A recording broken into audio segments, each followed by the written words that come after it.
Alright, we're back. 1 second here, boys.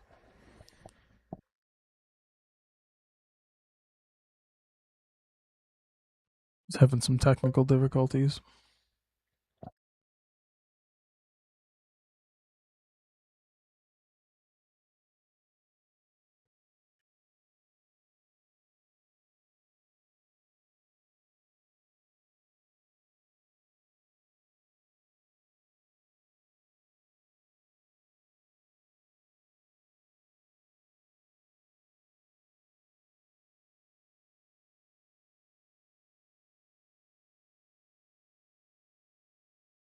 There we go.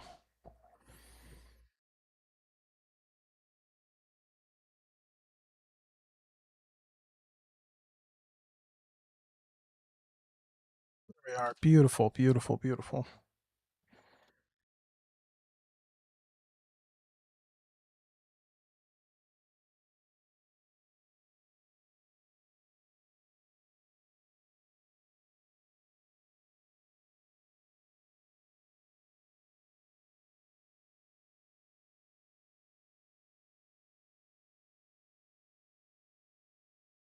Okay. Oh, this says it's good. And I'm inclined to believe it. Alright, let's get back to the farm.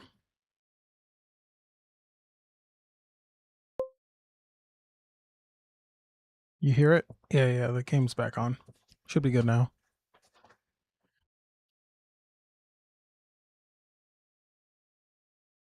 Good?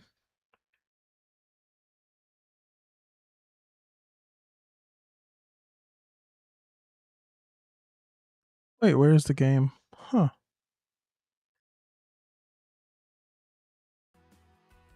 There we go. Game should be coming through now.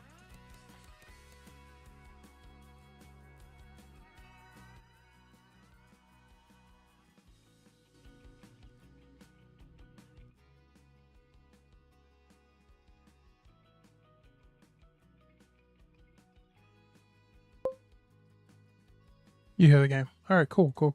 Alright, let's get going. Alright, so I've been playing a lot off stream. I've changed my focus a couple times, but my current focus is to build and clear wood up until the western edge of the forest. I bought a bunch of shit. I made a couple, maybe $50,000 more dollars, but the farm is still in a pretty primitive state at the moment.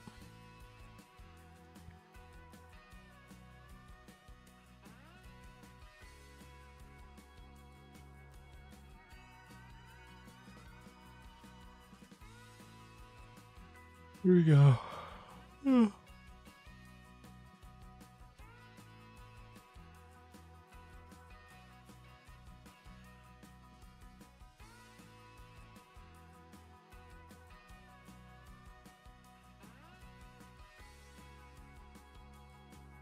Right, let's go.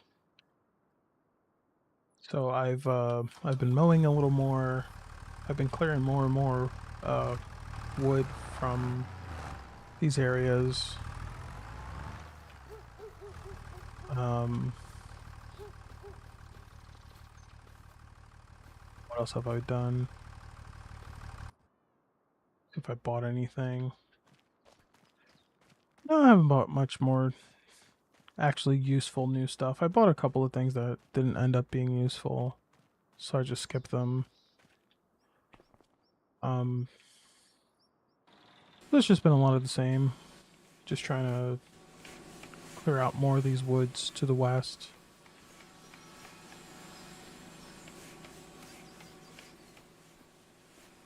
There's a lot of scrap wood here. Grief.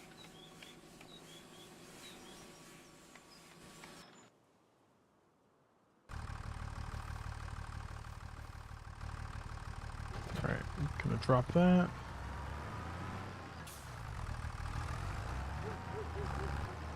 Pick up our skid steer here.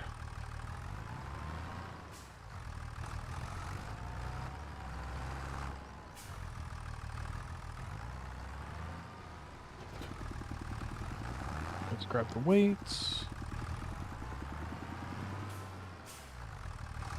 Skid steer attachment.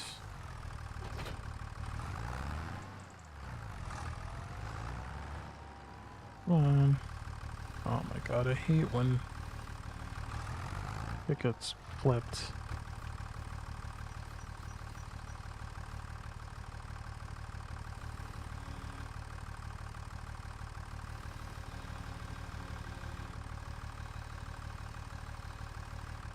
Might be able to flip this. Hold on. This is annoying.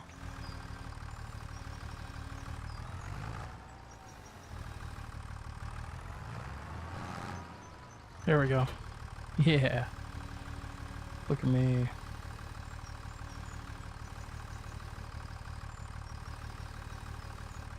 Let's pull this fork.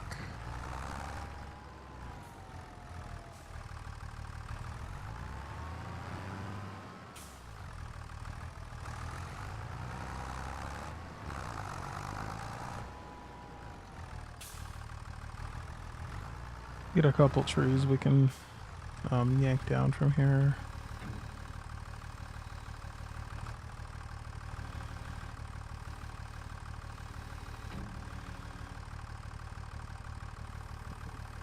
Yep, open that up.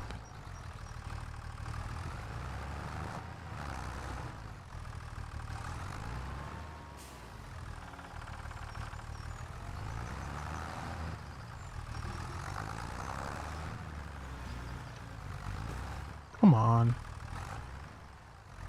This is so fucking finicky.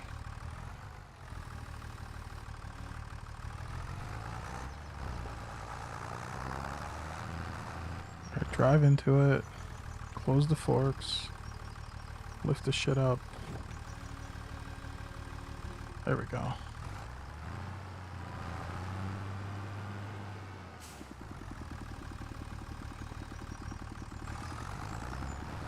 This is not a great log anyway.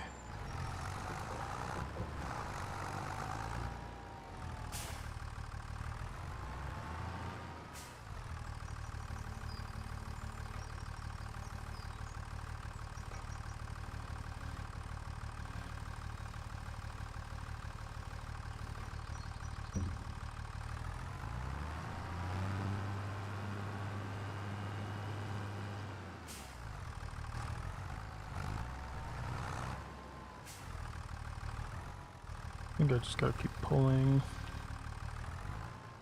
There's just so many trees that gotta get fucking pulled, man.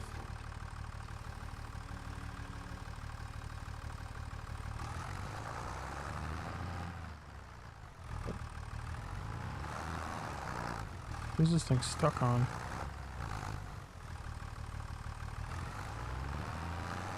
Is it clipping in that other tree?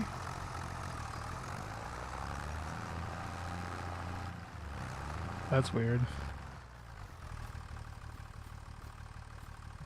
This is a shitty log anyway.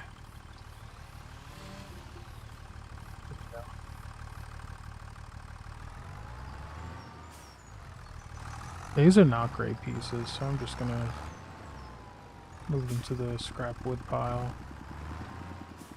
They're garbage.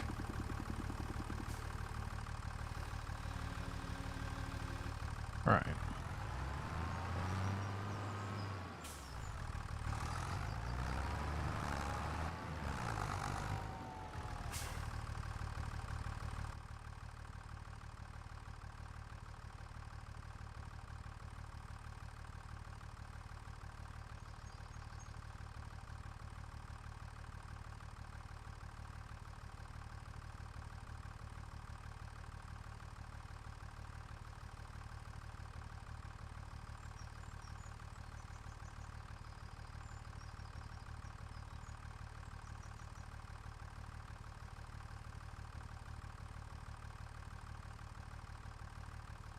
Oh, I love peak gameplay.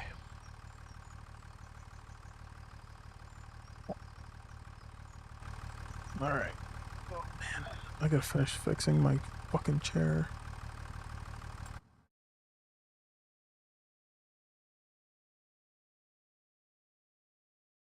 Alright. Okay. Alright, this is all good. Now I gotta manage this big fucking spruce or whatever it is. Oh, it's a pine. Whatever, I don't know trees. I didn't go to tree school. How heavy is it? 2.6 tons.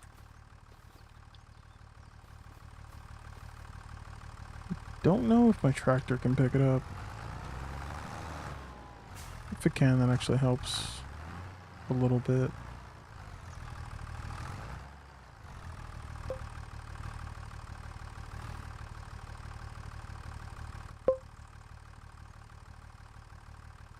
Gotta do this on my game. I got overwhelmed with the crops and forgot everything from the tutorial. I need to log max. Yeah, logging has a low barrier of entry, relatively speaking, and just run contracts for people and slow the game down if you're not sure what to do. I accidentally detached my fucking forks.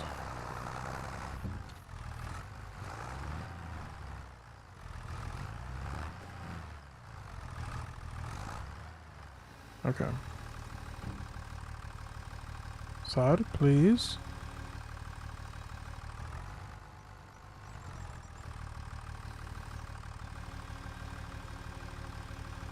Come on.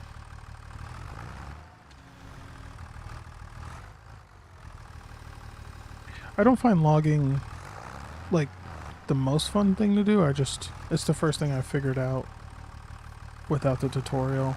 So I just kind of stuck with it.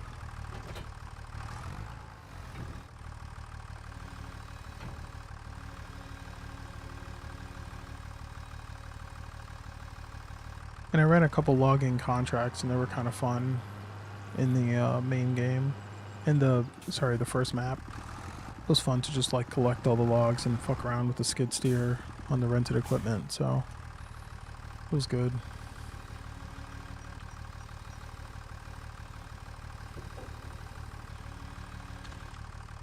Okay, we gotta fuck around with this big log.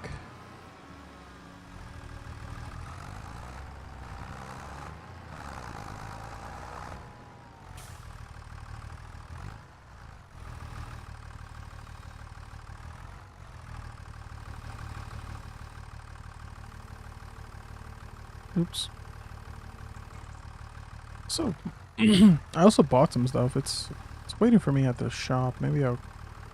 Oh my fucking god. Maybe I'll grab some of it. Come on.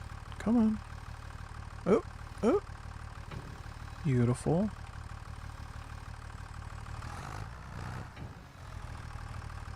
Oh. The log's too heavy, I think. Wait, maybe not. Yeah, buddy. Alright. Are we too heavy? We're pretty heavy, but I don't know if we're too heavy.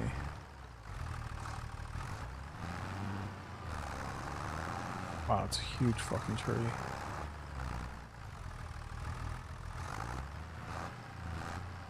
Come on.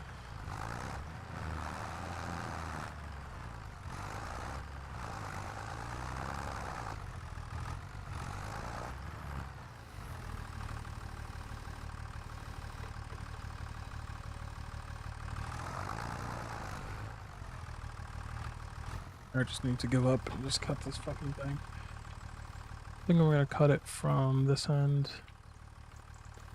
Maybe I should cut it from the good end.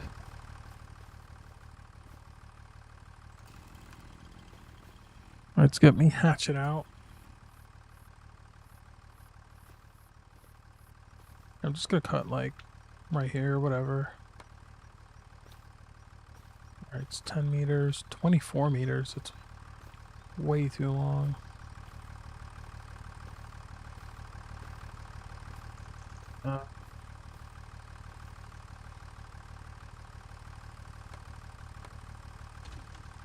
Texture repeats at a weird point there. Okay, 15 meters.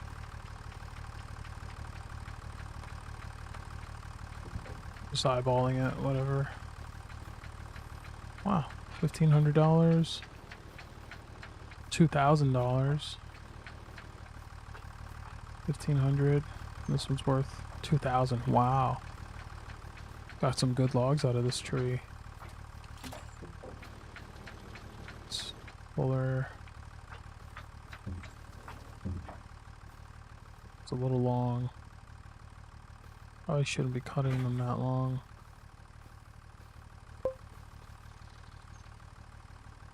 Okay. I'm locked in. That's right. There you go, Dr. PB. If they let you download this map, you should. I don't know if they do, though. It's called Deadwood Part 4. Made £1.50 of pot stickers. Bro, I fucking love pot stickers. Are you hand making them or are you buying a brand? No shame if you are.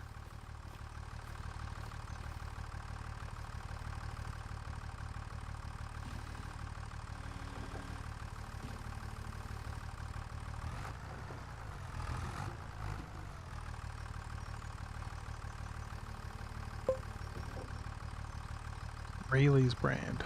I don't think we have that brand here.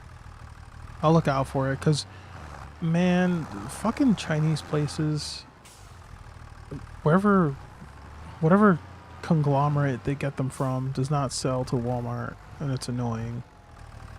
Because I love fucking pot stickers. Just, you know, pork dumplings in general are, like, my weakness. I've seen, like, Taipei brand, which those are okay, but they could be better. Rayleigh's or Bel Air might be a West Coast brand. I know they started here. Oh yeah, I probably was stuck over there then. There's like a something Moto brand. They have soup dumplings, which I thought I would like more than I do. No. I just... fuck. Trader Joe's has some solid pot stickers. Fuck, man, we don't have any of those up here. Or over here.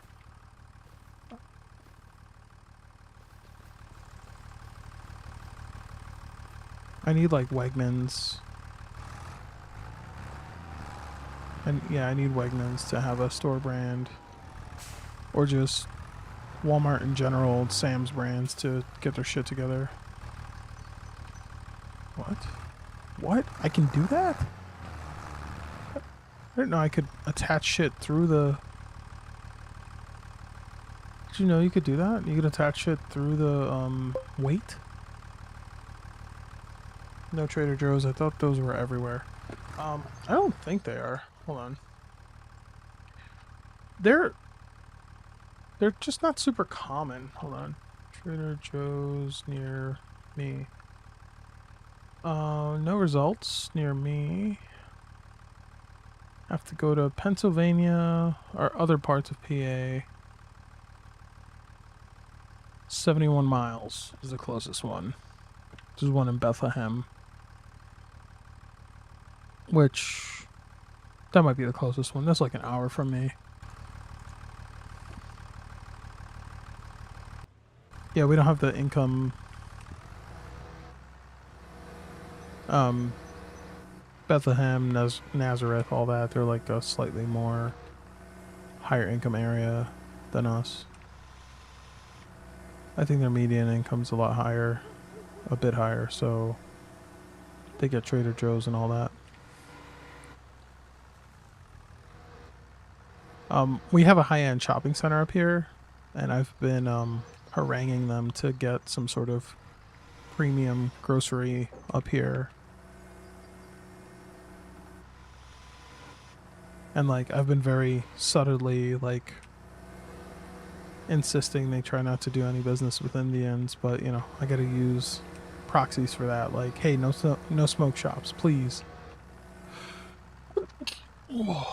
Please, no smoke shops.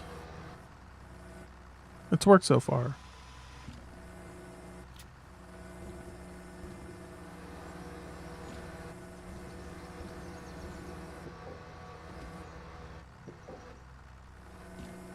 Yeah, I love fucking pot stickers, dumplings, whatever you want to call them. They're my So good. Dropping my... I thought Trader Joe's was for rich people, but it's honestly the cheapest, and they make all their own food, so there's no store brands. Oh, okay. Isn't that what Aldi does? Are they related somehow? Or am I thinking of Aldi and somewhere else?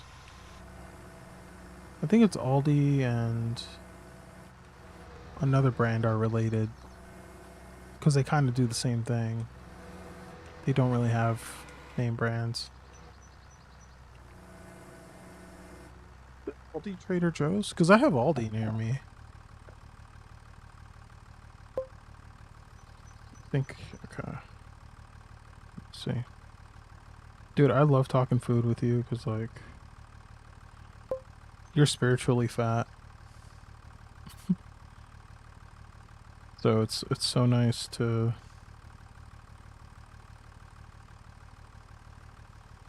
It's so nice to find a kindred spirit. Separate grocery chains with a shared German family origin. Okay. Yeah, Aldi Nord owns Trader Joe's, and Aldi Sud operates U.S. Aldi stores. Okay. You are fat. Yeah. Yeah. I know. Love food talk, yeah. Love it too. Okay, I'm gonna check my local Aldi. I wonder if... I know they split, but I wonder if they, like, copy each other's homework or something. Because we have a few of those Aldis around here.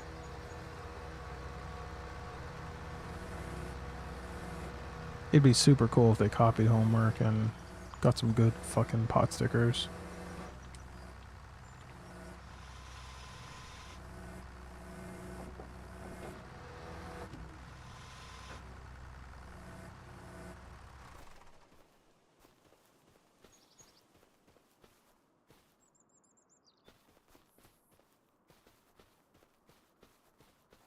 I'm convinced Goblin doesn't even like food, so...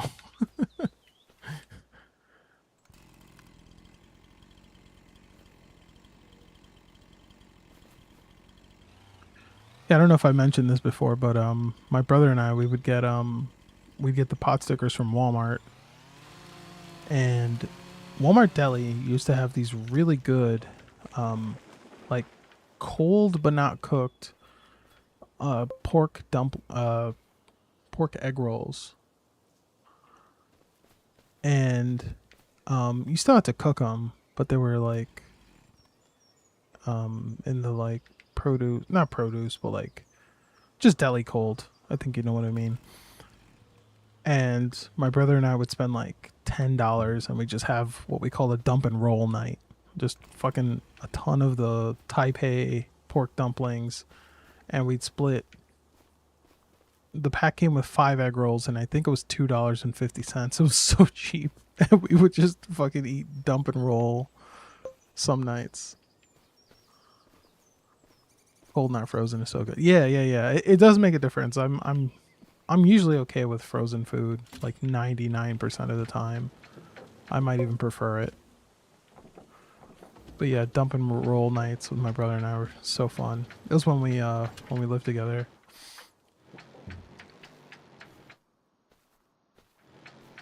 Just fucking...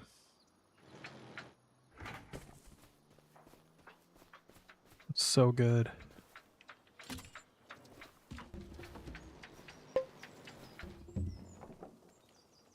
We used to fuck up some pork buns from the grocery store. I still haven't had a proper pork bun. No one sells them around us at all. I want to be blown away by one, but literally, I've only had them, like, I think I had a frozen one and it wasn't that good. And I just think they weren't made right.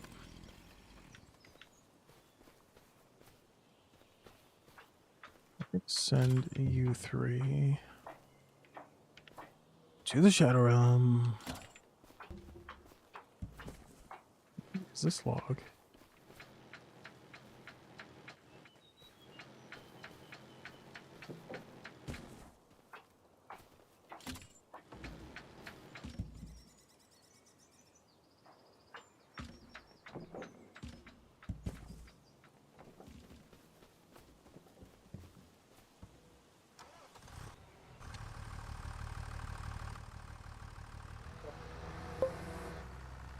We had a weird amount of Chinese people in our town of whites, and they opened the best Chinese food restaurant. The rest worked at the grocery store. Hell yeah. I was actually thinking of the Chinese guy from my school, my grade. He was super nice. He married a girl that was really into Koreans, like Korean like culture and stuff. She was just a weird girl in our class who really liked anime and like Korean stuff for some reason. So I always thought it was funny that she like chose the one Asian guy in our class, like a Chinese guy, as like a consolation prize. Korea Boo, yeah, real fucking Korea Boo. Before they were mainstream. I mean, this was like she was way ahead of the curve. This was like 2008. They probably got married 2012. Yeah. Yeah, she was a Korea Boo before it was. It's like the opposite of a girl that only dates black guys. Yeah. It's a rice burner, rice steamer. I don't know. Um,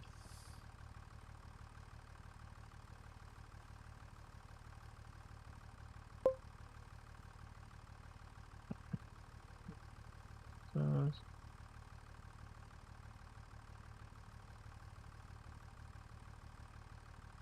okay, that's really funny.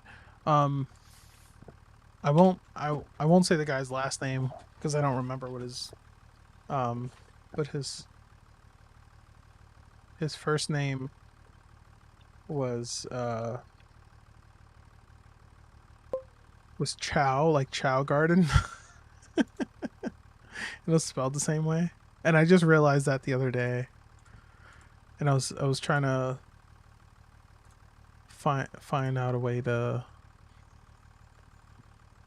like make it relevant to Chrome Boy stuff, but yeah, still working on it.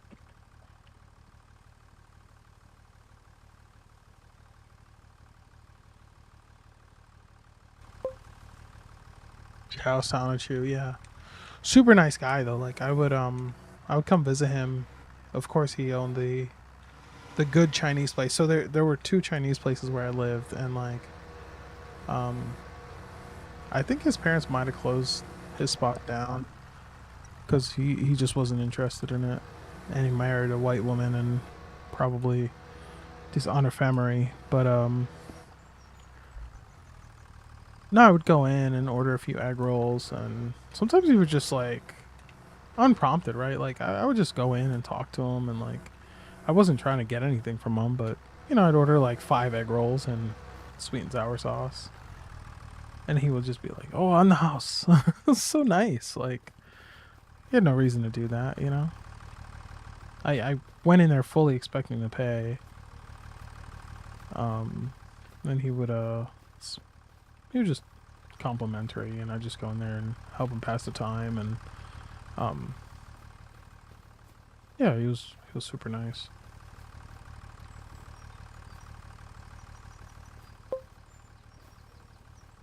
Yeah, so honorable, and like um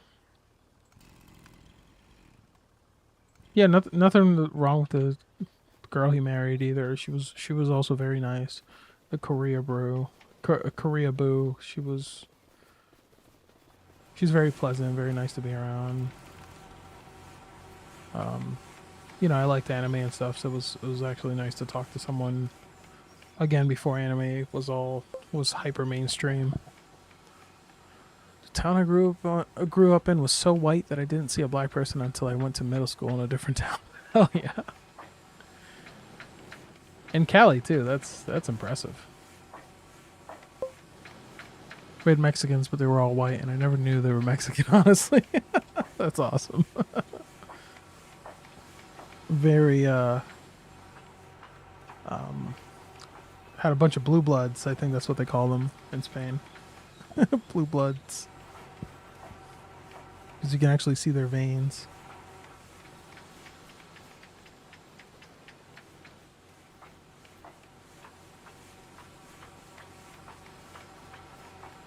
Oh yeah, I gotta get away from this yarder. But let's pull some more trees. I think this pine has to come down. Yeah, it does. It's huge. Holy shit.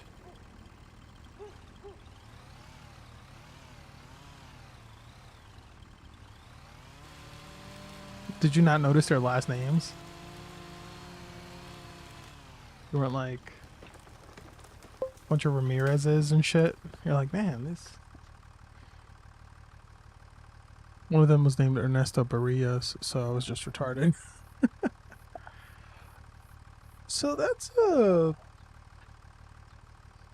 It's not a hyper Mexican last name. It is Spanish, but like, it is a little. It's not just easy, you know. That's the giveaway.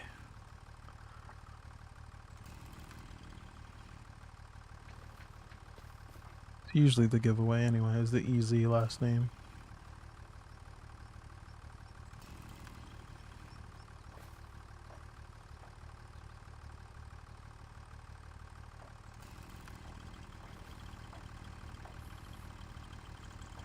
Alright, goodbye Ponderosa Pine.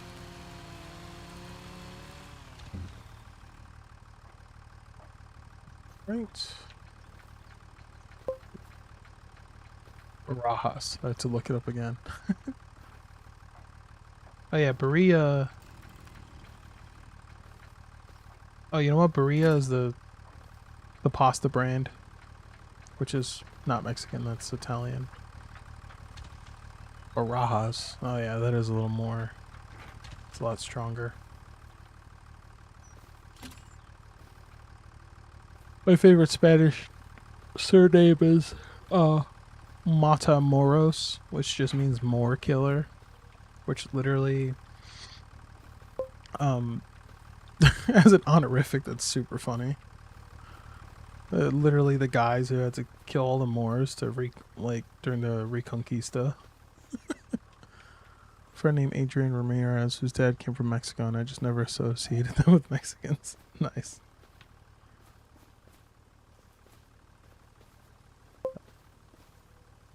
Based. Yeah. Matamoros. What a great name.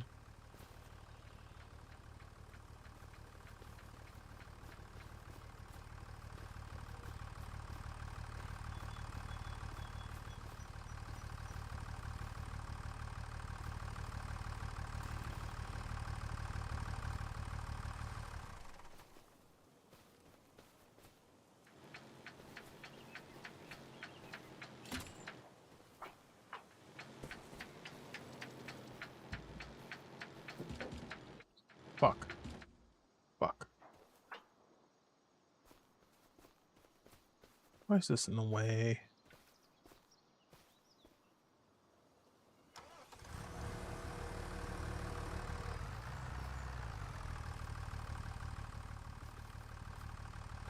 Cut this fucking tree.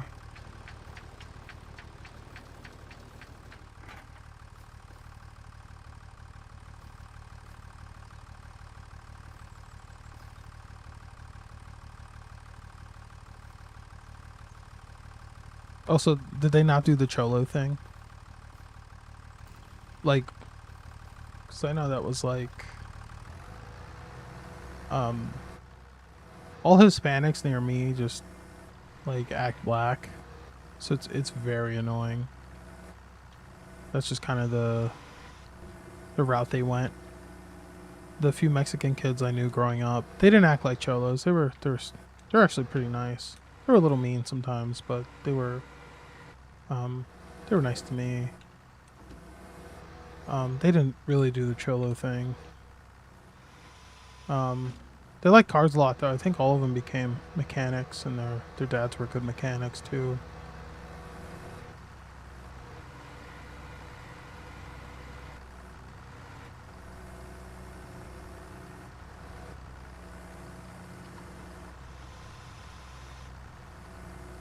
Yeah, like all the Hispanics near me just were like Fat Joe Hispanics, every single one of them. So that's what I had to deal with. It sucked. Sucked a lot.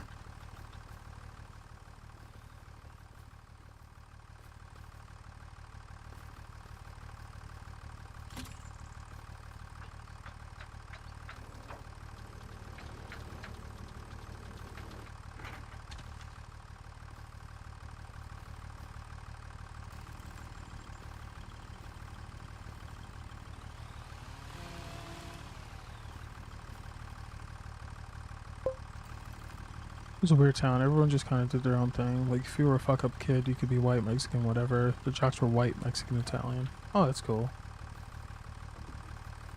Yeah, my town was pretty small too. There wasn't a lot of race stuff, really. None of them stuck with a racial class. Yeah, same. Like, we didn't have, like, the beans and the whites. My, in the area I'm in now was true melting pot, yeah. It was super weird because, my cohort in the first town I grew up in, there were only, like, 5 boys in my class. And, like, 4 of them were black and the rest were girls. So my fucking, like, kindergarten through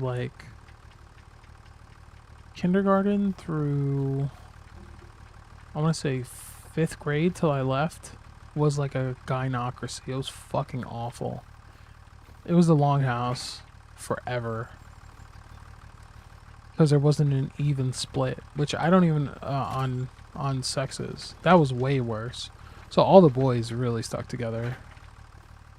I mean, that's only, it's 5th grade till whatever. Yeah, it was 5th grade till, or first till 5th grade. But yeah, the gynocracy was bad. It must have been a bad year for boys around here. Yeah, it was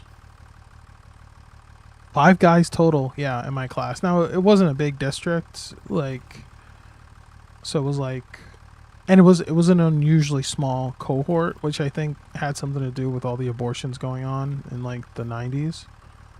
Like, instead of the class being, like, so, like, I was in 1st grade or whatever, and my class was literally one class. We had one teacher. Whereas, like, the 1st graders, we'll just use 1st grade. So in 1st grade, 2nd grade had multiple classes, and kindergarten had multiple classes and needed multiple teachers, but our cohort specifically was just like 26 kids.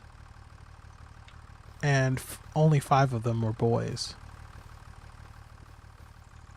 And I think 3 of those boys were black. Yeah. It was me, Godfrey, Shamir, Justin,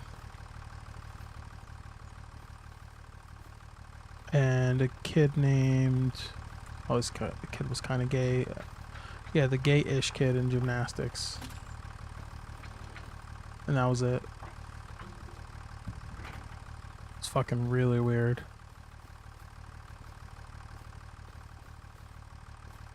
Oh, and the 2 Johns. So it was 7. It was 7.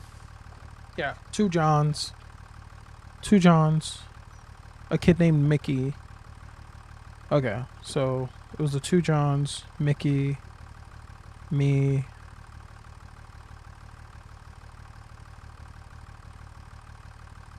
and the 2 black kids. Yeah, 6 or 7.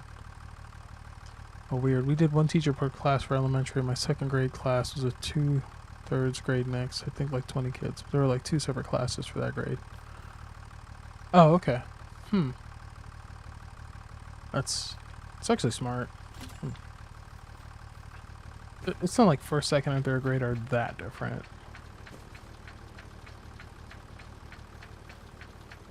But it was a real gynocracy, and it sucked, man. God. Everything was tailored towards the girls. They just fucking ran roughshod over us, which is always true, but like, in public school. But man, it was real bad.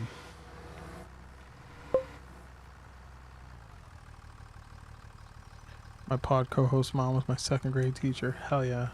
Was she hot?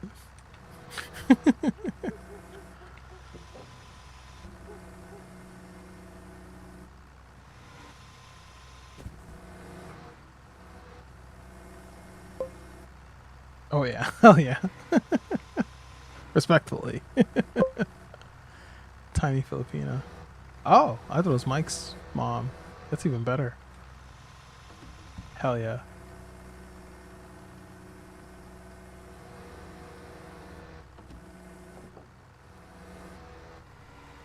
I still only 410. Let's go. She's in your league, bro. Even in 2nd grade. God, I have like a man. I hate to call them bits because it's not like I'm a comedian or anything. We call her the right size. Yeah.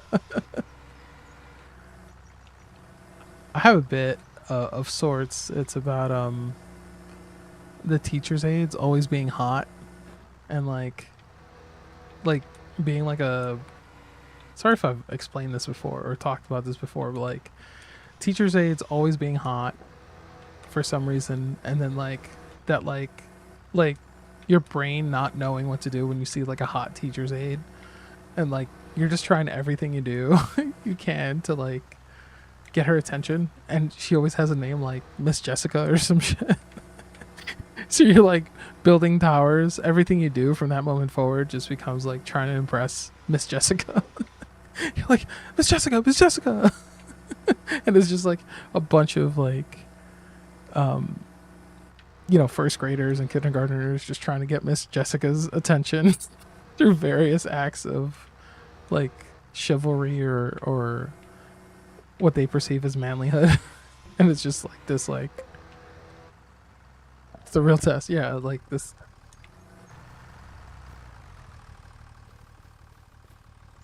And like, of course, like your brain, your little boy brain knows she's hot, but like you don't know why.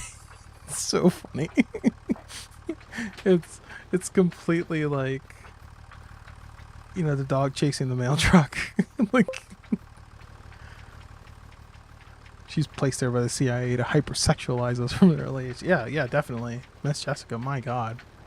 Why was she there? There was no reason she had to be there. Especially the contrast, right? Like my like kindergarten teacher, I don't remember her name. Oh yeah, I do. It was Miss Kerchak or some shit like that.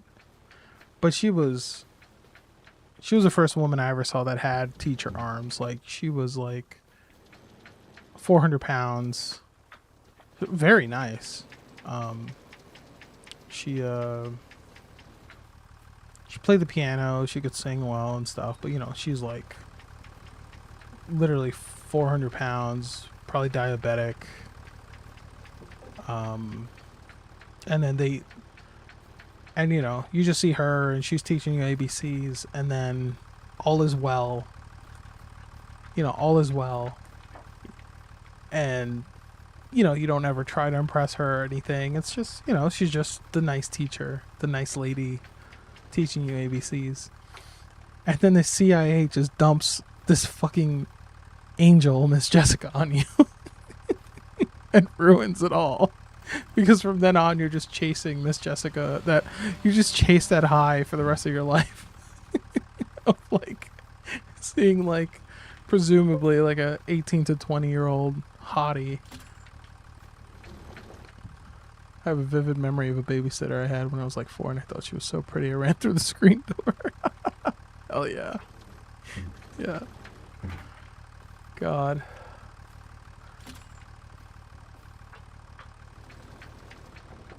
God. I would have done anything for Miss Jessica. I just know it. I would have built whatever block tower I could have. I remember I built a Lego gun once. That impressed her. And I was smarter than the other kids because I played GoldenEye. So I made my Lego gun had both a magazine and a foregrip.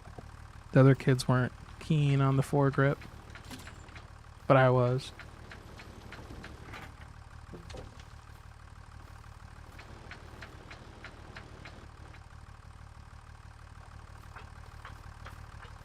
It's weird too, like why does your little boy brain need to even know if a woman's hot? It doesn't make sense. I built as a block tower timeshare in Florida, Miss Jessica. That's so funny. I think that's what I named the bit too, Miss Jessica. Oh God. So good. God,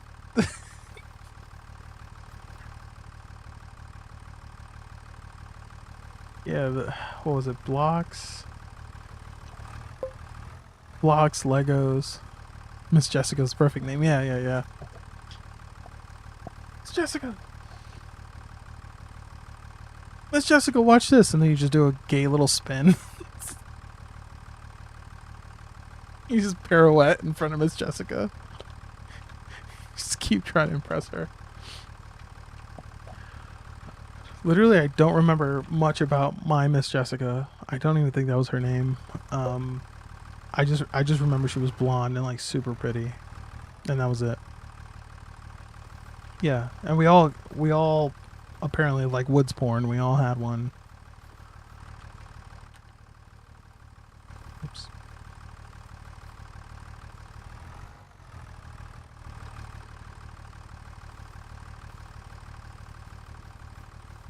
Oh, Miss Jessica.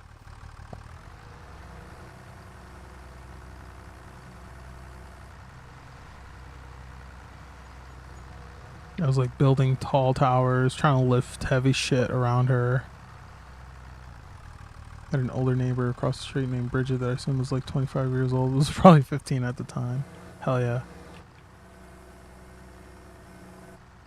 Dude, didn't like older girls seem so much older when you were like 8 to 12? Like, my God, I fuck. And like they seemed like they were in a different stratosphere. I mean, because they were. But like, man, it's fucking crazy.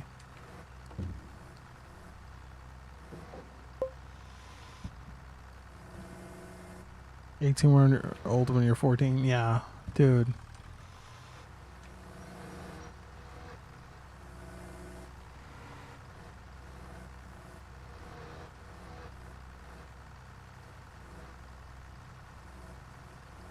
Yeah, there's this girl. I think her name was Tara or something. She was the first girl in high school that was like ever conventionally attractive that I saw. And I think she was 18 and I was probably 14, and it was like, oh my God, we need to make up new slurs for what I want to do to her. Went to my first show and smoked my first cig with a 17-year-old girl when I was 14, 15. It felt crazy. Hell yeah. Yeah. It's nuts. Yeah, she was so hot. Me and my friends would like look up fucking Urban Dictionary terms. I think I settled on crack slide, which is, I think that was it. Hold on. Urban Dictionary crack slide. She had a huge ass too. Oh my God.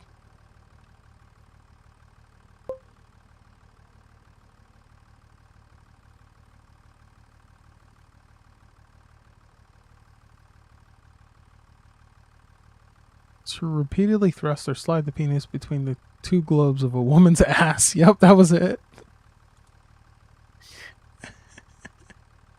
Yeah. Yeah. I would always say it. Oh, God, I want to crack slide. They're so bad. Meanwhile, two things with that. Two problems there. I was fuck ugly. I was 14 and I had a penis. I shouldn't even know I existed.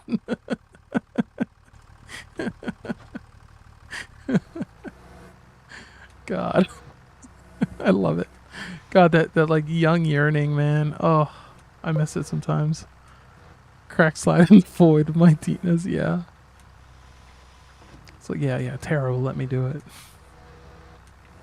Is Tara or Taryn? It doesn't matter. My God.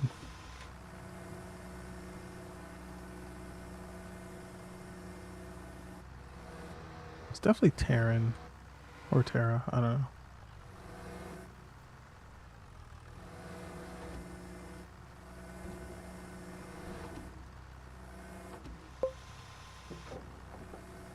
Taryn is a good hot girl. A hot older girl name. Yeah.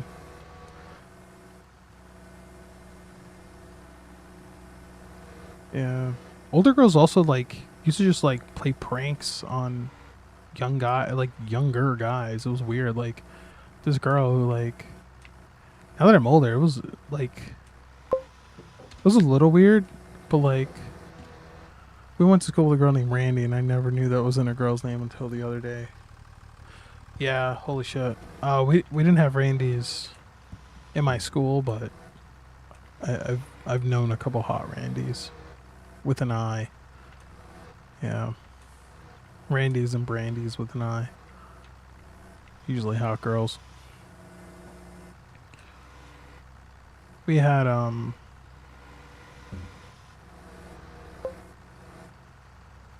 You're not the only one. Yeah. God, who was this? Who was I just thinking of? Oh yeah, we had these girls who, like, I don't know. I guess girl humor was different in like, I don't know, 2008, 2007, around then, because like the like weird older girls too. They were like a weird honeypot. Like they would pull, I guess, what they called pranks on younger boys. I'll call myself a younger boy at the time, although I was like 14, 15. And like I remember one time I was like going to our town square. I know this girl now too. Like I know like her full government name and everything. And like she basically just, her and her friend made herself in a random encounter in my life one day where like I was riding my bike down the town square, not thinking anything of it. And then as I'm walking by, and she's like significantly older, like again, like 17, 18. And as I'm walking, riding by, she gets my attention and she's like, "Hey, you want to make out with us?" And I'm like, "Hell yeah." And they weren't expecting that answer. And they're like, wait, never mind." I'm like, okay. So I guess they were doing it as a bit, but like, they didn't expect me to be like, probably the horniest I've ever been in my entire life at 14. So like,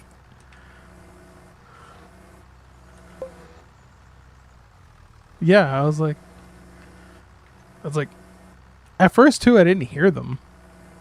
And then like, it took me a second and they're like, oh, they were like taking the piss, I guess.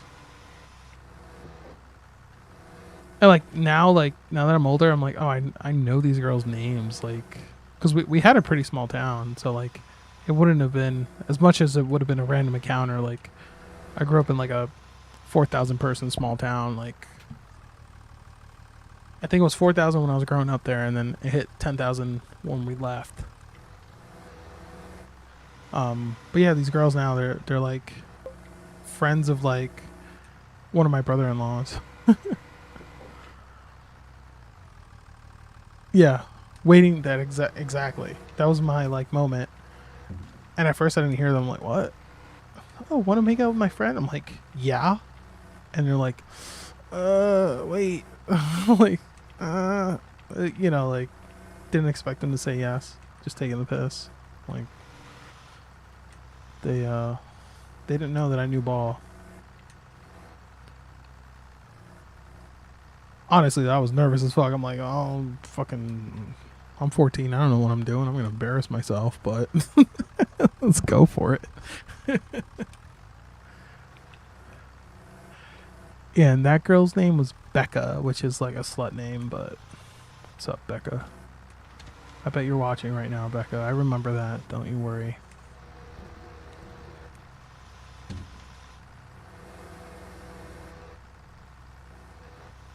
If the roles were reversed though, and I was like 18, fucking asking literally, like, as far as I could tell, just hit puberty little girls who were just fucking figuring out if I was doing the same shit. Asking little girls riding their bikes near me if we could make out, I think things would have gone a little differently. Just had to check my town's population growing up. 13.5 when I was growing up and only 18 now. Thought it would be more. Yeah. That's not too bad. That's still pretty big. Well, it's small. Uh, yeah, our town. So we owned our house and whatever. Um, but of course, housing and urban development, and we have a local nonprofit, which I found out is like one of those evil NGOs giving itself like a Catholic name or working under the claiming to work under the Catholic Church. I don't know if they do or not, but they're called Mother Teresa or some shit. And between HUD and Mother Teresa, they just made sure to import as many of the fucking derelict degenerates from New Jersey and New York as they could and flood this area with them. And basically just promise them fucking basically just a better hood to live in. And that's how we got most of our population around here. And I always thought it was weird because it was like a flood, man. It was like I was living in the projects first and it was like not that bad, and then like 3 years later there was just a shitload of crime and like fucking brothers everywhere. And and then the same thing happened to the small town I moved into. Like we moved in and it was fine, and then in like 7th grade we got the New Jersey kids who all knew each other and were all related, and they were fucking dirtbags. And then one kid was definitely 18, but it's still in like 7th grade. And like just fucking being an asshole to all the other kids. I think he died. His name's Mike Lopez. Fuck that guy. Um,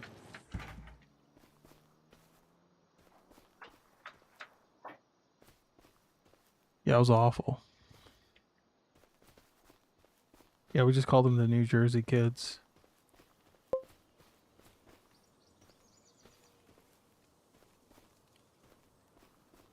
What I'm saying about where I'm from, I'm surprised the population only went up by 5 after 30 years. You'd think they would import other criminals there. Yeah, yeah, yeah. They'll don't give them any ideas, but sometimes too it just takes an NGO to do it.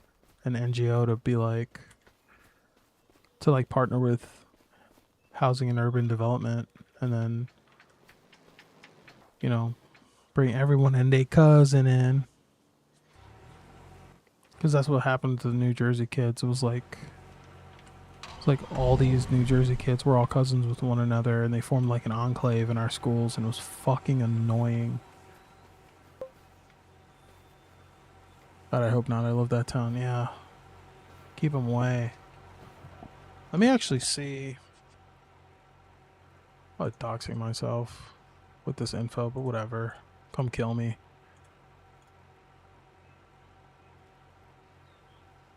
See if I'm right on the name.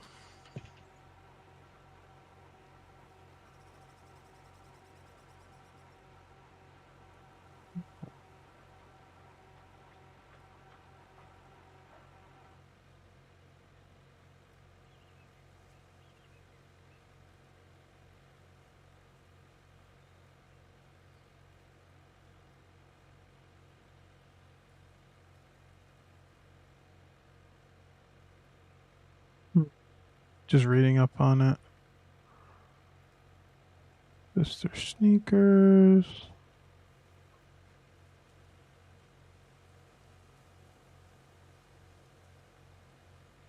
Was there an NGO tied to her name?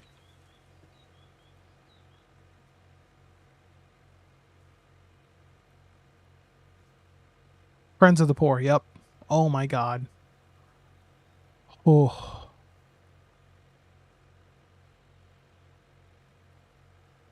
Yeah.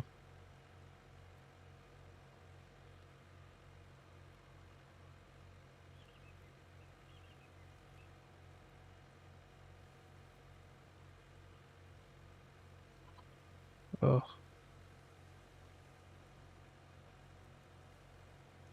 People Catholic. Yeah, they're a nonprofit. I knew it.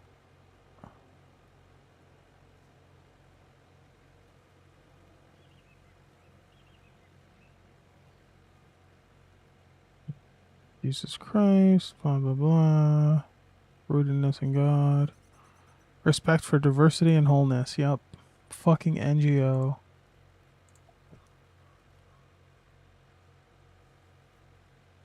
So, sorry, I'm kind of mumbling through it. Um, yeah, so yeah, so they didn't. So here's the way the grift worked, and apparently they did a very like they did a puff piece like documentary on her or whatever. But here's what they did. They basically told a bunch of they basically lobbied to bring more poor people from out of state into Pennsylvania, and they would lobby and like through like referrals and stuff, just bring in like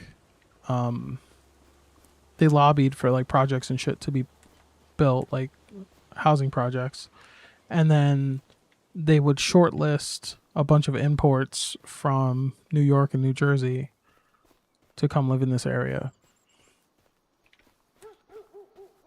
So yeah, they didn't, and then they would do like giveaway like, and then there's all the other like what do we want to call it, like the virtue signaling stuff, um like handing out clothes and all that, and like food and all that stuff. um but yeah, oh, it's technically Catholic, so hmm. Yeah, technically Catholic. Not my favorite thing about the Catholics there, to be honest. Because that's so like they partnered with the government, right? Like the church used to not do that. I mean, women ruin everything. But basically they would fill out the forms and lobby people in New York, New Jersey, like literally like put out flyers and stuff in New York and New Jersey, like, hey, you want to move somewhere with the lower cost of living but still live in the projects, and and like all these welfare subsidized housing, we have a place for you. It's only 2 hours away, and we'll pay your way or we'll help you move, etc., etc. And yeah, that was part of it. Looks like it was founded by a Catholic but might not be associated. Yeah, yeah. Could be Catholic in name only, or whatever, or like, you know. Um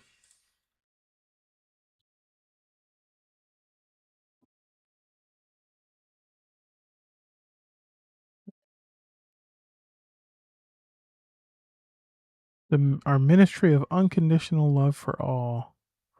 How is that a ministry in any fucking way?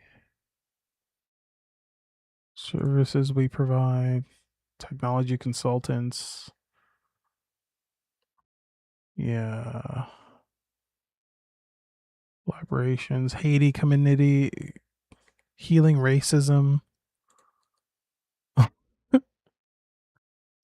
God. Foundress Teresa Duchemin was a woman of color. Oh, I did not know that. Um, which color? You don't look. You don't look brown to me.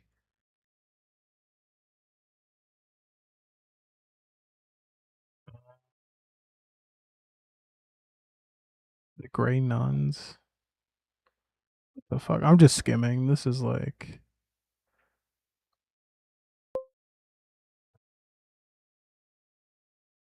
I'm checking the lore. I have a friend that's super racist and he went Orthodox a few years ago. That might be the way to go. Some of the church ideas really don't jive with me. Yeah. Yeah, what we believe. Steeped in the gospel, blah, blah, blah.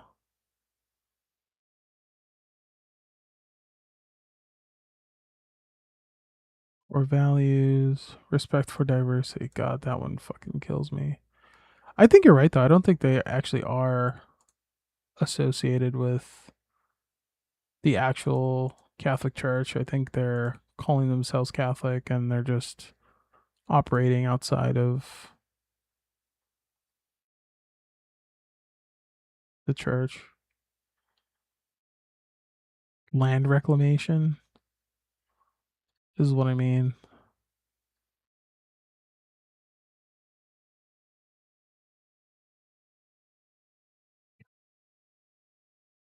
Chapels. Okay. Yeah, I don't think they have any sort of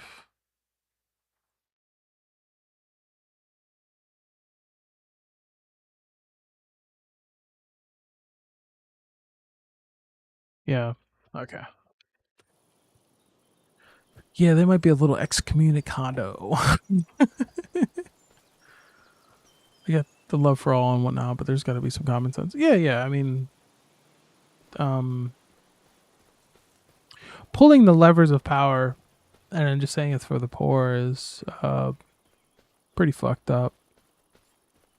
Because that's essentially what they were doing, and I think that's the main complaint a lot of people have about like NGOs. Like when I first heard the term NGO, I didn't even know what it meant, but it's like, oh, my brother in Christ, like you're downstream of this one NGO near you that like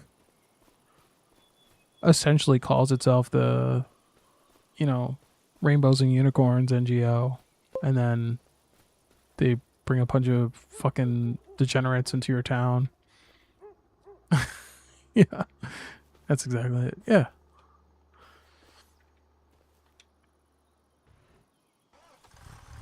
Yeah, they bring a bunch of miscreants here and pat themselves in the back for it. Are they evil, incompetent? Who knows? Yeah.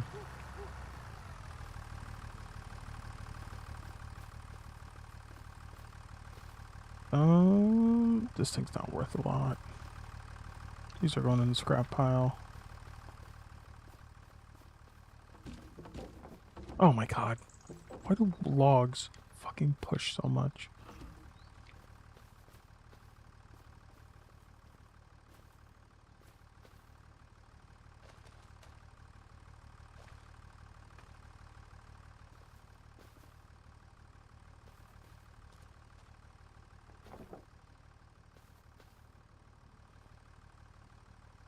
Yeah, so in their, you know, if diversity is their core tenet, you know, they really they brought that first. Should see if the Friends of the Poor will help with some brush clearing. That's funny. I should. I should like just start a business and then just like keep hiring them. It's mostly older ladies though. Just keep hiring them to like do like menial but work related stuff around the house. Or give them a few copies of Farm Simulator and see if they'll help.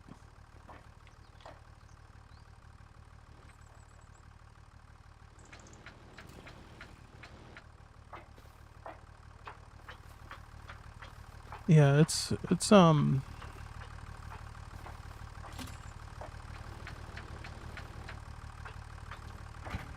yeah, it's a government. It's basically it's so annoying because like the the friendly societies of yore would take care of this thing, but like we're far from it now. Like instead of helping with actual poverty, these these NGO women are just like they're just connecting nons with welfare services basically. So there's no fixing the poverty at all. My buddy's big into church and we got in an argument about doing mission work in Mexico, saying they should be using that money to help their direct community, but they won't because it won't expand their church and make more money. Yep.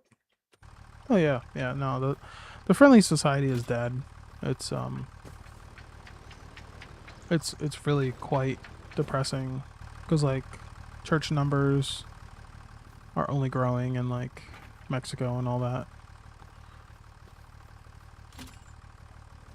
Mexico and other places I don't give a crap about. And it's weird because like they say this about black people, but like Hispanic Catholicism is really not at least like Latin American Catholicism, it reads more like voodoo. I know they say that about black people too, but like it really does. Like they just think it's voodoo. Like they treat like saints as voodoo and all that. It's really annoying. Especially South America.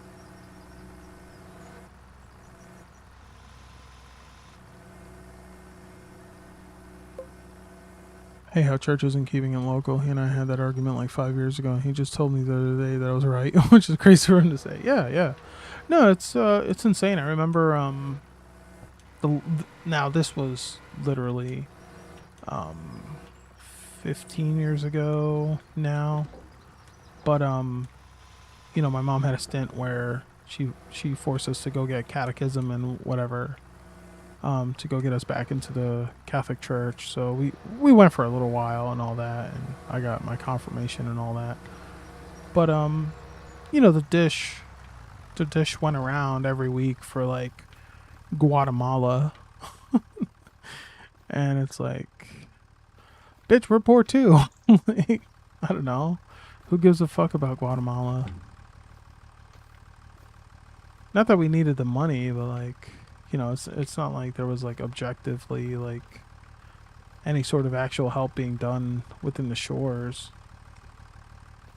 And I wouldn't have even cared if it wasn't for us. Like, I don't understand why they just always go to foreign countries.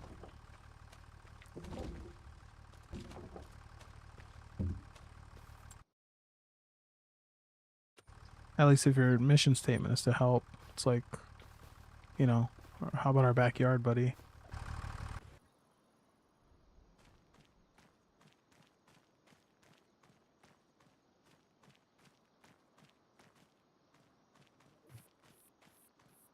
That's a nice looking forklift. I dare. How much do they want for it?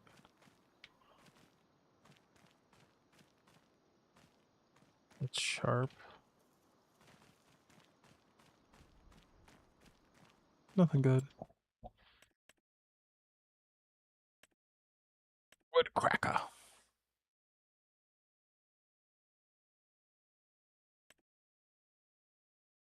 Damn, son.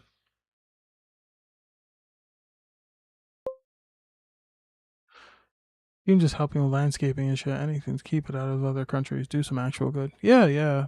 And it's funny because now my bitch mom took advantage of them, but like um the only church to ever help us, and I don't think they should have because my mom was neglectful and had no fucking inclination of ever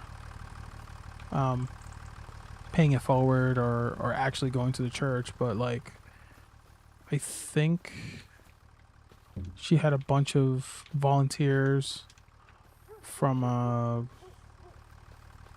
think one of the Protestant churches. Like, people just showed up to our house and started painting it. It wasn't even a good color. She should have picked a better color. But like, they like painted our shittily sided house yellow when it used to be white. First off, it should have never been painted yellow. Second, she should have just redone the siding. She should have gotten like just better siding. I don't even think we had vinyl. We had wood siding, which was cracking and like shitty and old, and it had to be changed in our old house. And instead of, you know, taking out a HELOC or doing something smart with her money, instead she like basically scams a Protestant Habitat for Humanity like project and just has them repaint our entire house. which I don't know how that helped at all, but... And they were super nice, and a lot of them were really hot, but, like, it was embarrassing. It's like, why would you do that? Like, fix your shit. And plus, we're Catholic. Why do you have a bunch of Protestants here? It was just awkward, because it was like, it was shit we could have done ourselves, or, like, done better, and instead we had these poor kids sweating their asses off, repainting our house. I don't know if it was actually Habitat for Humanity or something else like similar, but it was like, it was really shameful, and my mom had no shame in it. But to their credit, the Protestants were the only people to do anything like that locally. The only ones.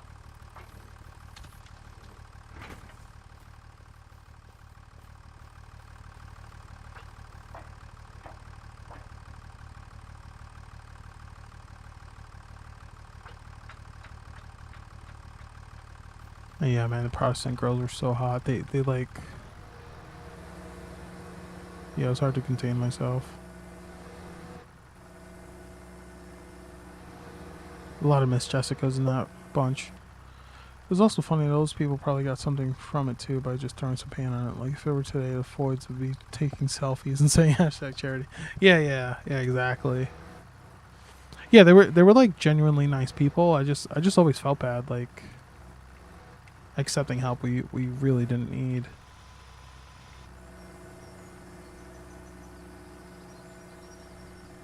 And like, they like redid our steps and stuff. Like, our steps up front were like cracked. And like the landlord before they sold us to that house didn't really fix them, and my mom just ignored it. And then like, they just let it go. My mom just let it go, and then the stairs got worse and worse, and then the very nice Habitat for Humanity people, like, I helped them with this part. I helped them like break the stairwell apart with the sledgehammer, and I also, I helped with that, and so that wasn't too bad. But they like, built a new little railing for it and all that, and it was nice enough, But it's like, come on, man. Why'd you buy a house if you couldn't afford any of this stuff? And, to use a congregation's resources that we were literally not a part of was like so fucked up.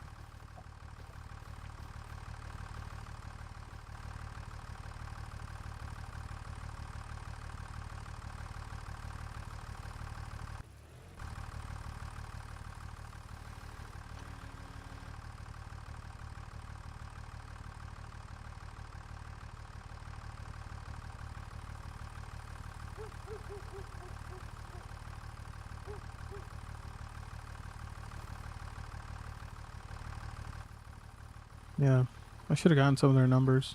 They really were like crazy hot.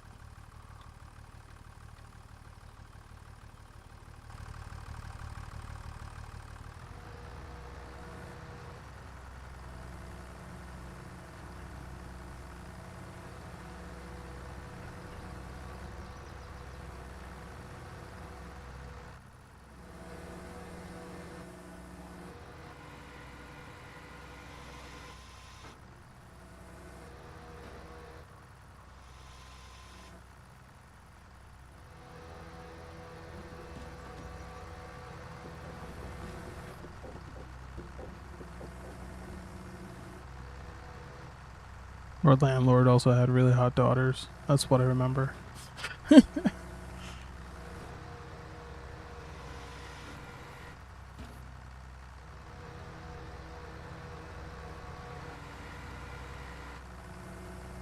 Hashtag charity. God, I hate NGOs.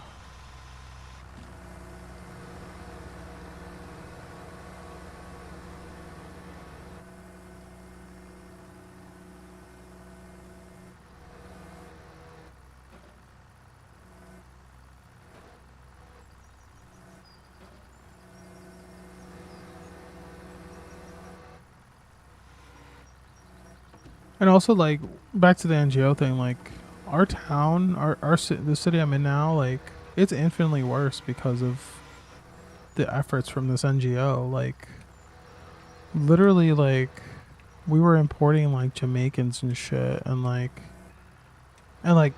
you know, you would think a Jamaican would be, like, a surfer capitalist, you know, a mahalo capitalist, but no,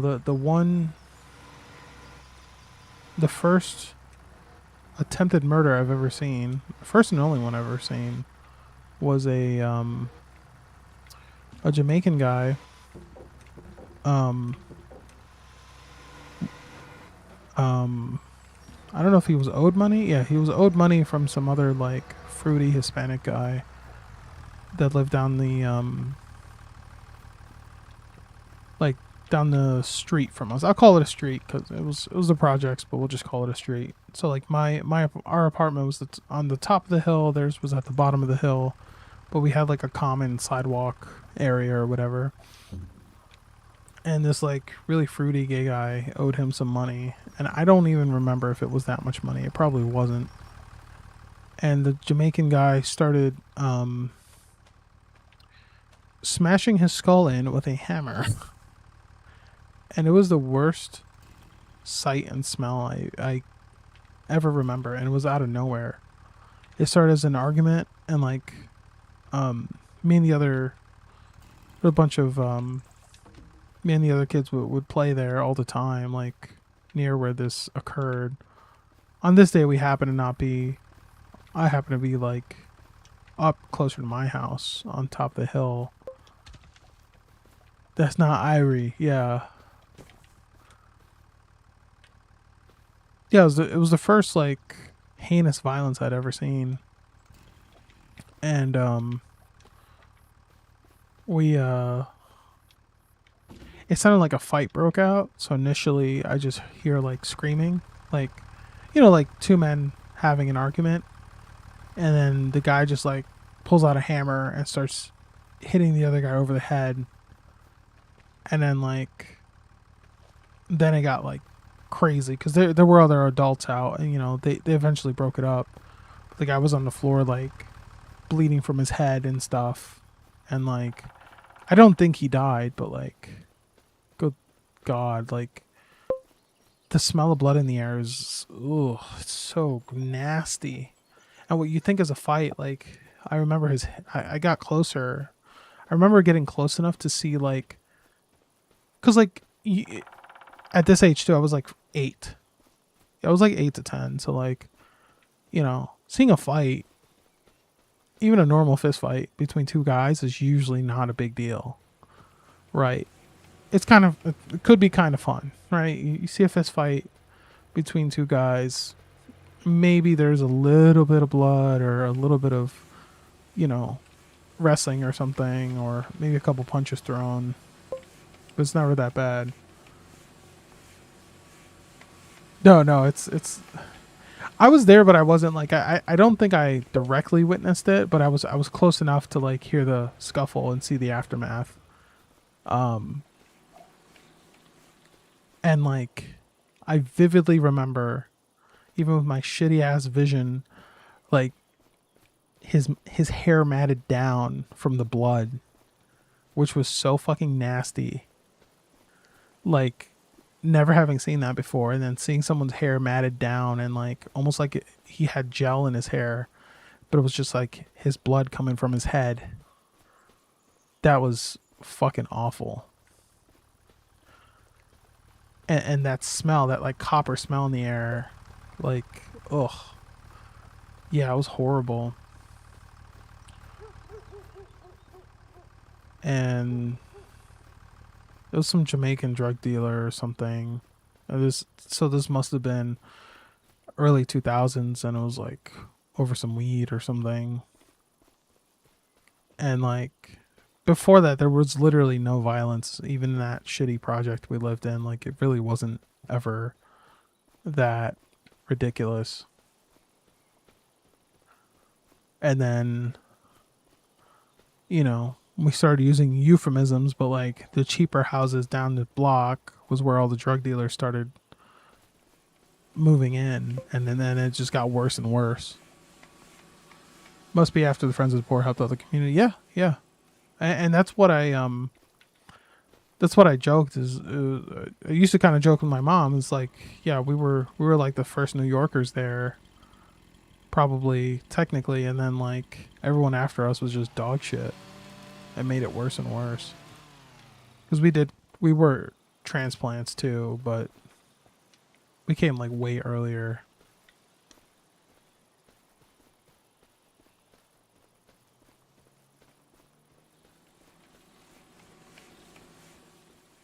Yeah, it was awful though.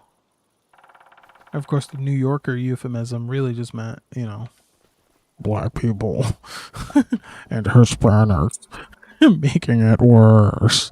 They're making it worse. Yeah.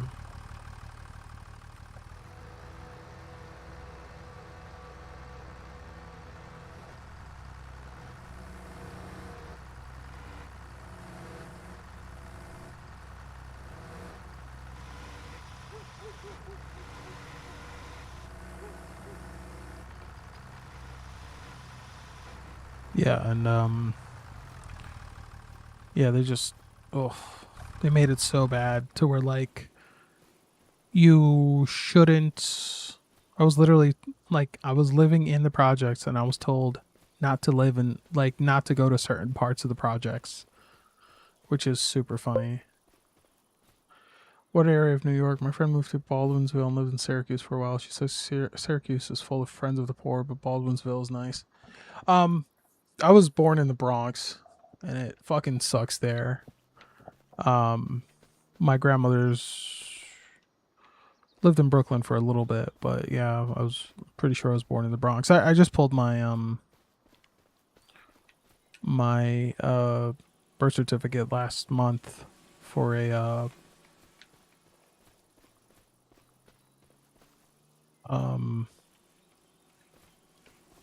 for my passport, and it was yeah, it said it was the Bronx. The Bronx fucking sucks. All of it sucks. It's all a shithole.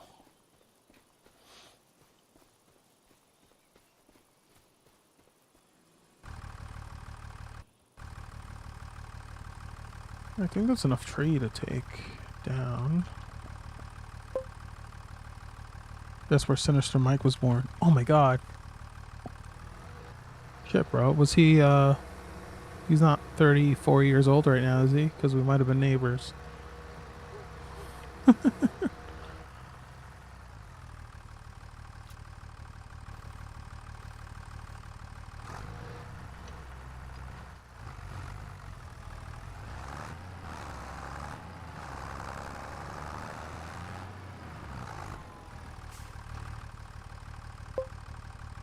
36. Oh, fuck.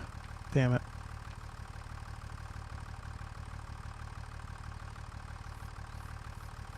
Yeah, I hated the Bronx, dude. Oh my god, what a fucking shithole. I grew up poor, so I lived in a lot of shitholes, and man, I fucking hate the poor a lot, and I hate where the poor live even more.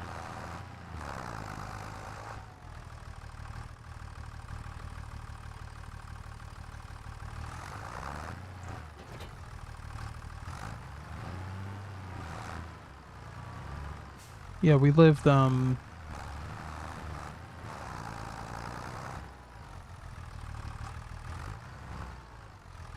crane's not active, but it's weighed down. Is it because of the weight?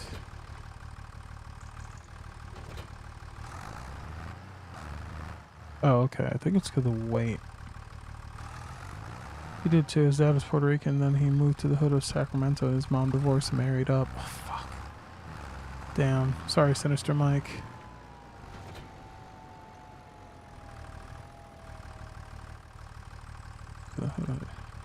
Yeah, we moved out of the New York hood into... First we went to Puerto Rico, which fucking sucked even more. And then we moved out of there, and then we came to Scranton and I guess we made the hood in Scranton.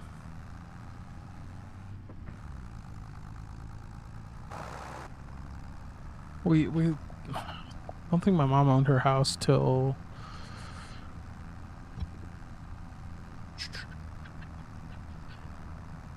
2009, 2008, maybe. It must have been 2007, 2008, around the financial crash. What if we're cousins or something? We might be. No, I don't think we are. I'm not a Cheshire cat.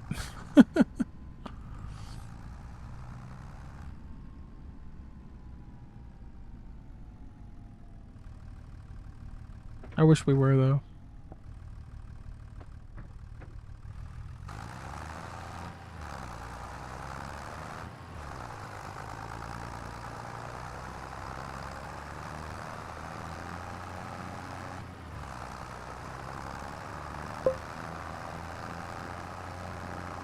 Last name is a type of pepper. Yeah, mine isn't, so that's alright. Did he have any hot cousins?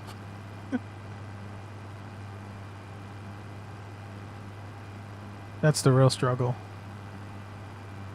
Puerto Rico was a shithole, though. That is the worst place I've ever lived. And I only lived there for like a year. Not even. I think it was 10 months. Mikey Jalapeno. Let's go, Mikey Jalapeno. Kitty. Mikey Jalapeno on a stick.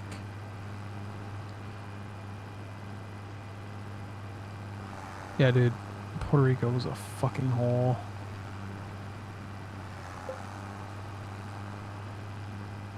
Yeah, he did have some hot cousins since he's Puerto Rican, yeah. That's a big struggle. Oh my god. I'll say this one on stream. I remember one time, fuck it, it's the whole internet. Again, this was one of those like young kid thoughts. Like, this is Miss Jessica tier. But I remember we got caught in a hurricane the one year in Puerto Rico, and I gotta say my cousin looked extra hot that day.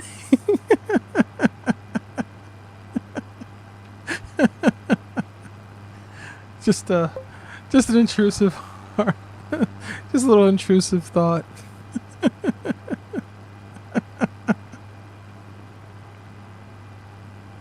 Miss Jessica.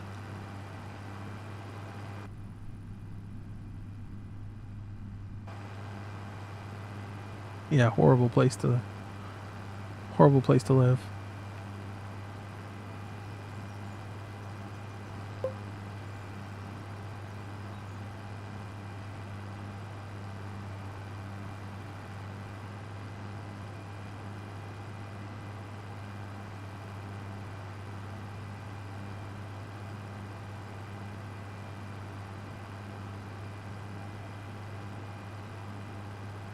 Yeah, like moving somewhere where like they don't have hot water, like almost on principle, is like ridiculous. Like, at least the part I moved to, like my great grandpa lived in Puerto Rico, and he was fairly wealthy. For the area he was in, he had like a farm and stuff, and like him not having like a hot water heater was like the most like, bro, how the fuck are you wealthy and you don't have hot water? Like, what are you doing? Like what do you mean you don't have a boiler? Instead they have this, like, I don't know if you've ever seen it before, but it's like there's a Brazilian meme about it, but it's like a Brazilian zap heater where like it's just like a wire attached to, it's a live wire attached to the fucking shower head, and it heats up the water as it falls down on you, and it fucking sucks. I've been lucky. I always lived in Cameron Park as a kid. My dad lived very simply, rented a 350 square foot house for a few years in a trailer. My mom was always doing well. Haha, yes, the zapper. Yes. Yeah, the fucking zapper. Now, I never got zapped by the zapper, but like my poor great grandpa, like, he worked for the postal service. I'm pretty sure. No, he was in the army. Yeah, my other grandpa was in the postal service. So they were both like fairly like, I guess, successful as far as you could be out there, down there, and they still had fucking zappers, like beautiful, like pretty nice homes, and like fucking zapper. I don't know. It's just a level of poverty I could never acclimate to. It's like, bro, you worked your whole life, gave your fucking soul and body to the country, and you can get you lose that said life to your fucking shower, the spicy shower. Yeah, fucking why? I could never get over that. It didn't matter like what else was going on. It didn't matter how much my mom insisted, oh, the food's better and all that. It's like, bro, the fucking showers are cold unless you turn on the zapper, and then the zapper sucks balls. And all the television sucks. Oh, God, I hate Puerto Rico. There's bugs everywhere. Like freaky tropical bugs everywhere. Ugh. Terrible place. Oops. Just trying to turn the lights on. Oh, there we go. God, the spicy shower is so funny. And like, I remember my mom like acting like it was the most normal thing in the world. It's like, no, this is fucking fucked up. First off, why do we even have to take cold showers ever? That was the other thing, right? Like,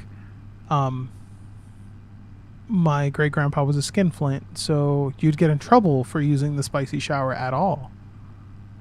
So then, like, you'd have to take cold ass fucking showers. Now, this was in the it's tropical down there, so it's not the worst thing in the world, but like an ice cold shower in your little penis. Oh, God.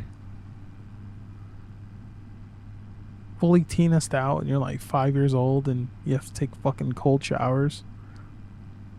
Ugh. Terrible.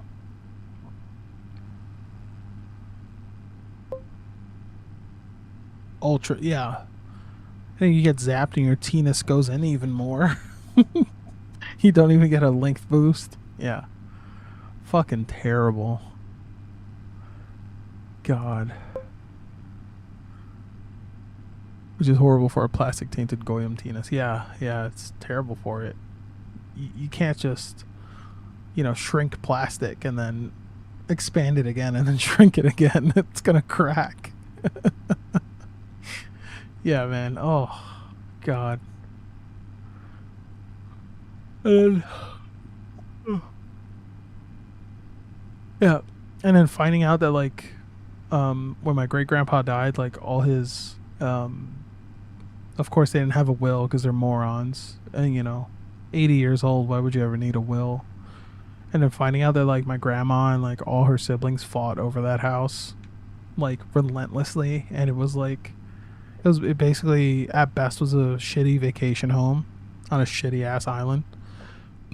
If we grew up eating bananas and mofongo, we would be able to take cold showers because tongue despair. Yeah, exactly. We would have the mofongo dick. Bananas and rice.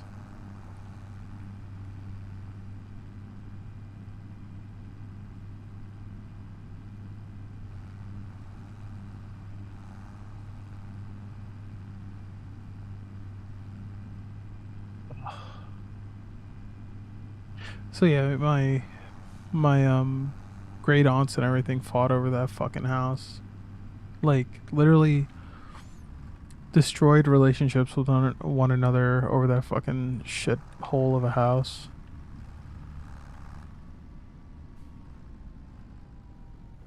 And for what? Coworker's dad died and he inherited like 40 acres in El Salvador, and I was like, hell yeah, dude. And he's like, nah, it fucking sucks. It's worthless and a burden. Yep. Yep. Precisely. My grandmother, like, she probably had the most right to it, because like she actually did like renovations and stuff, but like none of this stuff was on paper, you know. It's like, I guess she renovated it and like redid the roof, all that kind of stuff before my great grandpa died, but like, you know, not putting anything in the will is pretty fucking stupid.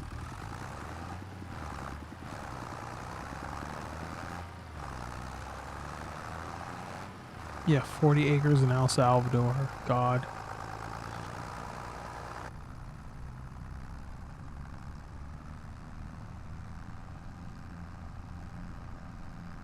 It's like finding out you inherited a bunch of cars, but they're all like Model Ts. They're all rusty Model Ts. It's like, oh, okay. Thanks, Grandpa. Thanks for nothing.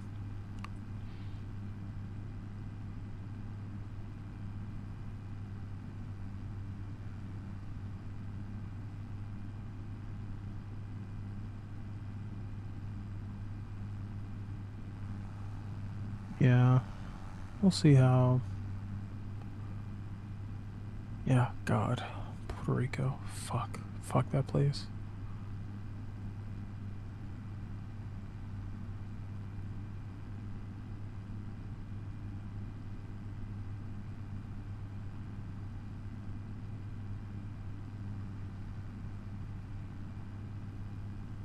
The thing I hated the most were the millipedes. Now, you know, I hate centipedes a lot more. Millipedes are pretty friendly. You know, they're not like... They're just gross, right? Like, there were some days I would like fall asleep on the floor and I'd wake up with like a millipede crawling on me, and it's just not something... You know, I know they don't bite or sting or anything. It was so nasty. It's like wake up with a fucking bug crawling on you. And it was regular. Like, you know, I've had like a spider bite me here and there at my house, but like never a fucking... You know, there's not like a 1 in 3 chance that that's gonna happen any time of the day. God, I hate it so much. Wood. Yes, lots of wood. We have wood. We're in the woods. Tropical bugs seem like they fucking suck. Yeah. Let's see. What were... So the only ones I dealt with in Puerto Rico and the 2 places I lived were millipedes, which honestly, all things considered, they were friendly. They just got in the house a lot. Dr. PB didn't like the stream. Riot. Oh yeah, he did comment on the stream though. Just kidding, YouTube is a liar. Oh.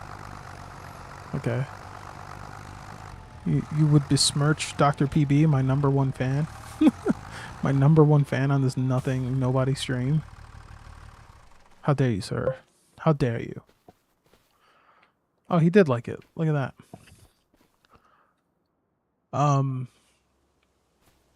The other bugs are definitely the mosquitoes. Mosquitoes are fucking horrible.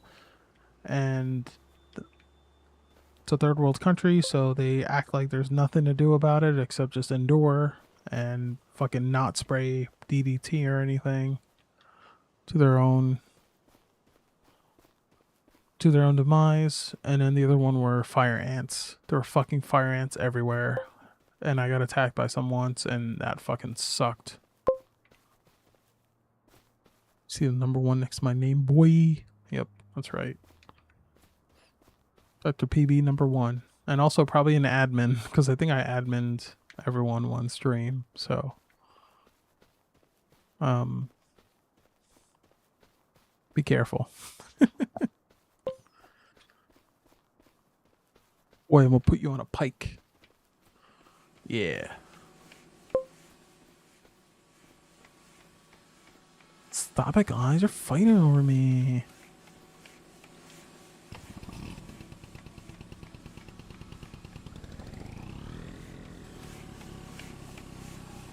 Let's wrap it up. Yeah, I think you have a shield next to your name. I think that's an admin.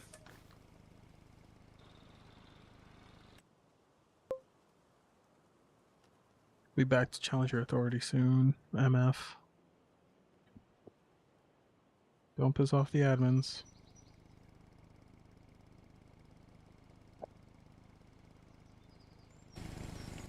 Okumatsu for sale?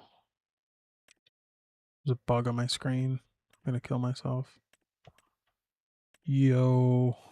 Do I dare?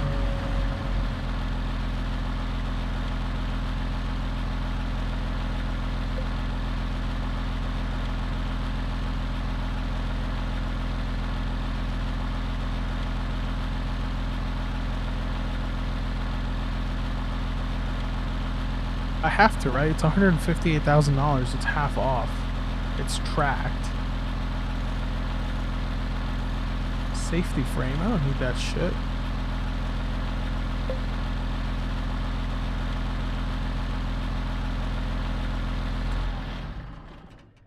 I have to get it. It's on sale.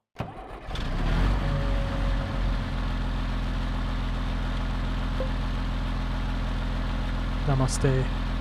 Yeah, remember, we're Mahalo libertarian in here. Mahalo capitalists.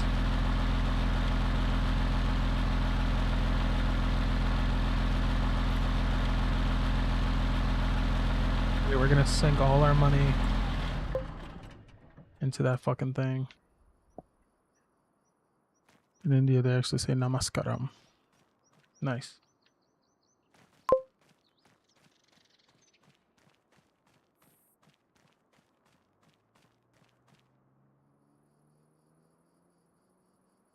Dude, I saw Indians at the beach the other day and it fucking ruined it.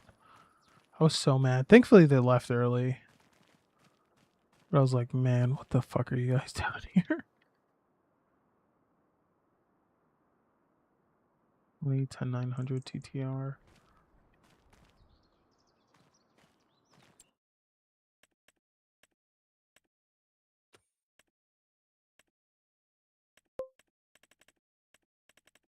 Indians at the beach, best rap album 2034. Yeah.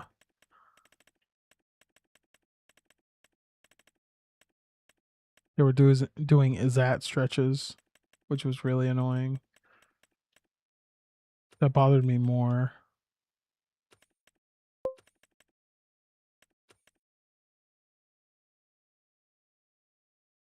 We have an E. coli outbreak, and it's right next to Intel, which employs exclusively Indians. Funny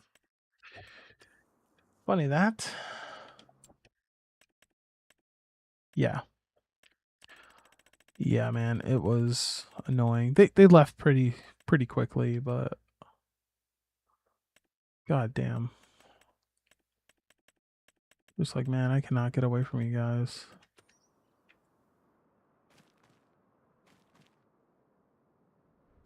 $10,900. What the fuck is this thing? Is this a Tony brand?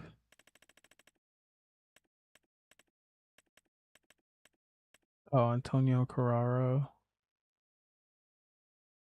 Oh, they made the Tiger car. Okay.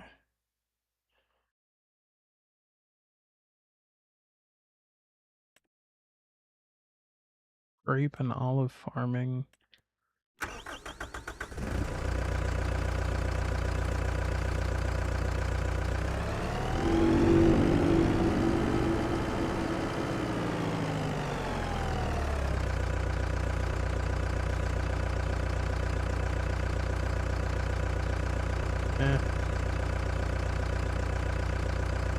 Only 98 horse.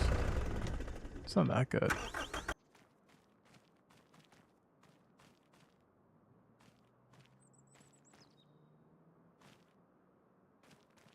Yeah, it's not that good. It sucks. Alright, used car lot.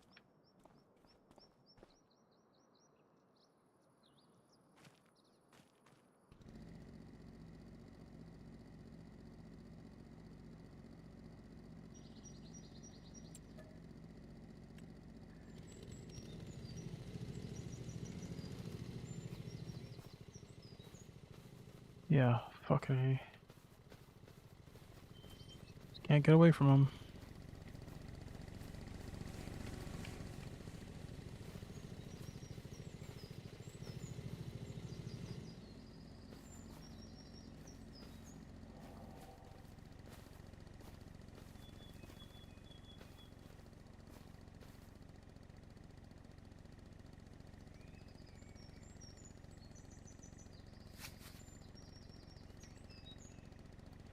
Left cruise control? Wait a second. Yeah, cruise control, baby.